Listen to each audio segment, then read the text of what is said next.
Could today be the day where Gloucester City secure their spot in the playoffs? I'm here at Wedgwood Stadium, home of Swindon Supermarine, and a chance for Gloucester City to end a run of 3 consecutive away defeats in a row without scoring and book their spot in the playoff spot. They only need 2 points, but it would be better if they could get that important win to end their away day hoodoo. I mean, Dorchester and Havant and Waterloo are hunting them. They've got the 2 best form in the league, but Gloucester City needs to just, after a brilliant 7-0 win last time out against Marlow, they just need that important 3 points. It's absolutely torrential conditions here in Swindon. It's raining. I mean, all the elements are in play, but Gloucester City hope to have the sun shine on them as they secure their spot. Last time out, as I said, they defeated Marlow 7-0. Goals from Joe Hanks, Dan Bull, Ellis Watts, Ed Williams, Harry Pinchard and a Dale Grubb double ensure that the Tigers got that important 3 points after losing the previous game away to Chertsey. But as I've said, they've lost the last 3 away, not scoring in any. 1-0 defeat against Hungerford, a 4-0 defeat against Havant and Waterlooville, and a 1-0 defeat against Chertsey. That needs to end today, and Swindon Supermarine are not a team on the beach. They've got something to fight for. They're only a point clear of the relegation zone, and they could fall into it if results don't go their way, so they'll be needing to pick up points, and they won't be an easy team for City to overcome. I'll have the team news just shortly. So there's one change to the City team from their 7-0 hammering of Marlow last week, and it's Dan Ledbetter in for Curtis Gemmitt Hudson in right back. So here's the full team. In goal it's number 1 Jared Thompson, 2 Daniel Ledbetter, 3 Tyrone Doofus, 6 Dan Bull, 7 Ed Williams, 8 Harry Pinchard, 10 Dale Grubb, 13 Joe Hanks, 14 Big Ben Richards Everton, 16 and captain Kevin Dawson, and number 20 Ellis Watts. And the substitutions for City is number 11 Brandon Smalley, 13 Liam Cross, 17 Harry Emmett, 18 Curtis Gemmitt Hudson, and number 19 Harry Burns.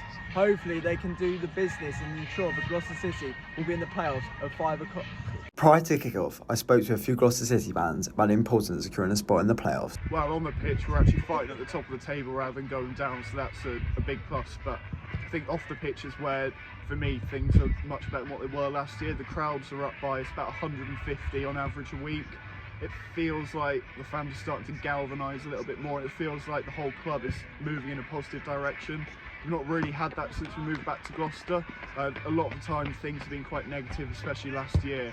So to finally have everyone starting to pull in the right direction off the pitch, for me, that's the main thing. And I know we're 4th in the table at the moment, so getting promotion, which would have been the aims, it's not nailed on yet, but I feel like at least going into next year and seasons after that, things are in a much better place to start looking up for years and years to come. And for me, that's the main thing really out of this season. Life says it, they're all done it. Relegation last season, we never even turned up at the races. And we went to most of the games and we wasn't just there. The problem being with that league, there's a lot of professional sides in there, and we're semi-professional, and our players done best they could. And Gloucester City should be proud of them, really. There's people in Gloucester should be proud. These guys have proven what they were. But this season, off the pitch as well on the pitch, they're the best bunch of players we've had for a long time. And I've been supporting the lads for 30 odd years, so they're really good. Well, last season on the pitch was a disaster, wasn't it? We were basically relegated before Christmas, if the truth be known. This season, under Colin's guidance, we've had a steady season. You know, if you were at the beginning of the season to be in the playoffs, you would have bitten your hand off, wouldn't you, really, for that? And here we are, we're almost on the playoffs. So we've got no right to win every game. I've watched most away games as well as most home games. And we've had a good season when it happens. We've got a bit of stability behind the scenes, and we've had a bit of stability on the pitch as well. So I think we've had a good season. To win the playoffs would be what we all would want. But you've got to be realistic about it. We've got to win the next 2 games to make sure we secure our playoff place. We're away from home, that's it stands in the playoffs now. We'll be away from home, that's a Wednesday night. The problem is we need to people of Gloucester get behind the boys and get down to watch them. There's too many people in Gloucester who think non-league football is kick and chase. They want to come and watch us play. When we're on our day, we can beat anyone. And yes, of course we would love to go up, but we got maybe 4 games to go to prove it. So, you know, but we got a squad which could hold our own up there. We got some of the best players in the division, being honest. And Kevin Dawson as a leader is fantastic. And then, of course, we got Joe Hanks, who's netting them like midfielder, getting 21 goals. Never heard of. It's got to be done. You know, the minimum aim for the club this season had to be getting in the playoffs. Anything else apart from that wouldn't really be acceptable. And to come to a team like Swindon, they're going to be fighting for their lives because they're 1 point above the relegation zone, 2 games to go. They're horrendously out of form right now, and they've got a lot of local players, ex-Gloucester City players like Zakovic, Iron Richards, Harry Williams. So they're going to be up for it today. But if we can get those 3 points and get into the playoffs, so pleasing thing for us, and that's what we need to do. Well, yeah, I mean, they haven't got the best of seasons, but, you know, it depends which sausages you turn up today, really. You know, Chelsea was a debacle last week. Last week, we go and win 7-0 at home against a very poor side, granted. But if we play to the best of our abilities, there's no reason why we can't go in this cup today. The away side were dominating the early exchanges and they had the better of the chances, and after good patient play across the midfield, Dale Grubb fed in Dan Ball in the overlap, whose cross eventually finds his path for Kevin Dawson. The City's captain half volley deflects off a Marine defender before canning off the crossbar with Dan Brabham beaten. City had thought they'd taken the lead before the half-hour mark after a mishit Elliot Swanscross bounced onto the left-hand post before falling directly into the path of Joe Hanks, who turned the ball in, but his celebration had to be cut short after the whistle for offside had already gone. But it wouldn't be long before the playoffs chasers hit the front, only 7 minutes after that disallowed goal, and it would be City's leaders marksman who would get it. A Watts pass played in Dale Grubb again, who got a yard off the Supermarine defender, but his shot was saved well by Brabham down low. However, the ball span in the air, falling kindly for Hanks, who was there at the right place and nod the ball in to send the travelling fans into raptures. The Tigers would make it 2-0 just 5 minutes into the second half, with Watts, Grubb and Hanks involved yet again. A deep Watts cross fell to centre-back Tyrone Doofus, who laid off to Grubb, who couldn't quite pull it past the Russian goalkeeper, but the ball again fell to Hanks, who smashed the ball into the roof of the net to double City's advantage. That was number 23 in a fantastic individual campaign for Hanks, and City were not done there, with Watts involved for the prior 2 goals, getting himself on the score sheet just 3 minutes later. A Welsh connection with Harry Pinchot slipping in the winger, whose first shot was saved well again, but just slided pretty high 2 goals. It bobbed out kindly, and on the second attempt, Watts powerfully fired it in to ensure the game was safe, leading to jubilant celebrations in the away end. The hosts did poor goal back, but City remained resolute and held firm for their first away win since February. And with that result confirming the size in the playoff come the end of the regular season, I caught up with City manager Mike Cook and the man upstairs, the Tigers chairman Colin Taylor, on the importance of such a performance and the victory, and looking ahead to a massive game against Walton Hersham in just over a week's time. Over the moon, really. I know that's a bit of a cliche, but yeah, I think we played really well today. I think we've hit a nice bit around, bit of form. Obviously Saturday and today, which confirms our place, and tough game to go to Walton now, which we know well. So we'll give it our best shot. I thought we were excellent first half. Thought we thoroughly deserved it. Maybe should have gone in a couple of goals up. I think. I don't know why the referees give offside for Hanks' first one. So yeah, really pleased. It's been good today. I thought we played some really good football, especially first half.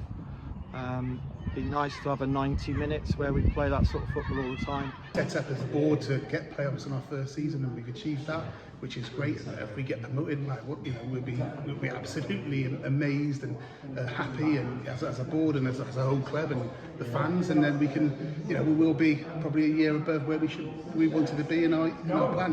They're a great side, When we played them at their pace, that wind-affected game, we were 4-0 down and showed some grit to come back at 4-4. And I think the second half against us at home, they were quality. They're a good young side with a good young manager. So it's going to be a tough battle for our boys and for Cookie, Macca and Bruffy. It started about 3 weeks ago, so I went to watch on Saturday as well against Plymouth Parkway, and I thought Plymouth gave them a game as well. They're full of youth. Walsham, they've got some really good players, really good fast players as well.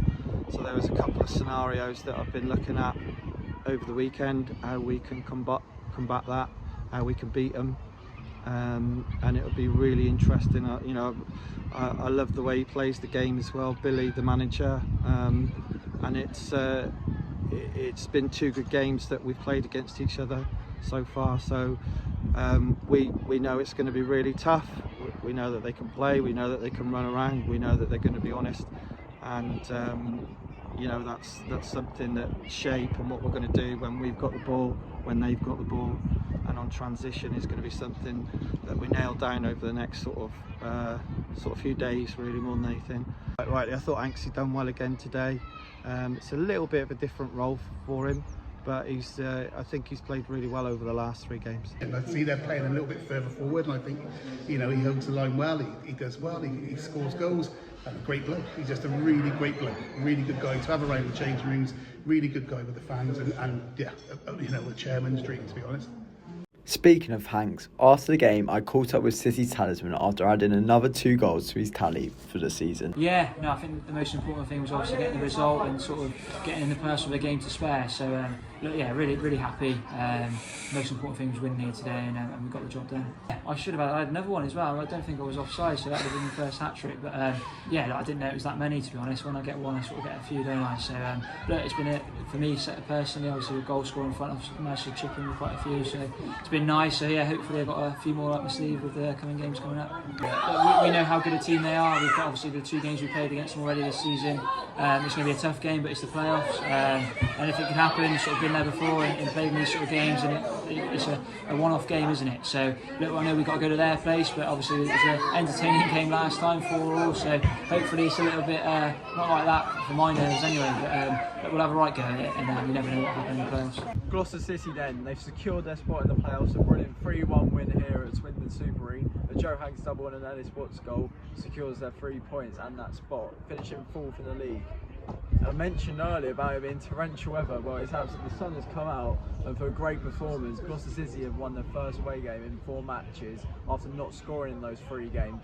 Been a brilliant performance. They've confirmed who they'll be playing in the playoffs. They've got a trip to Walton and Hersham on the 30th of April.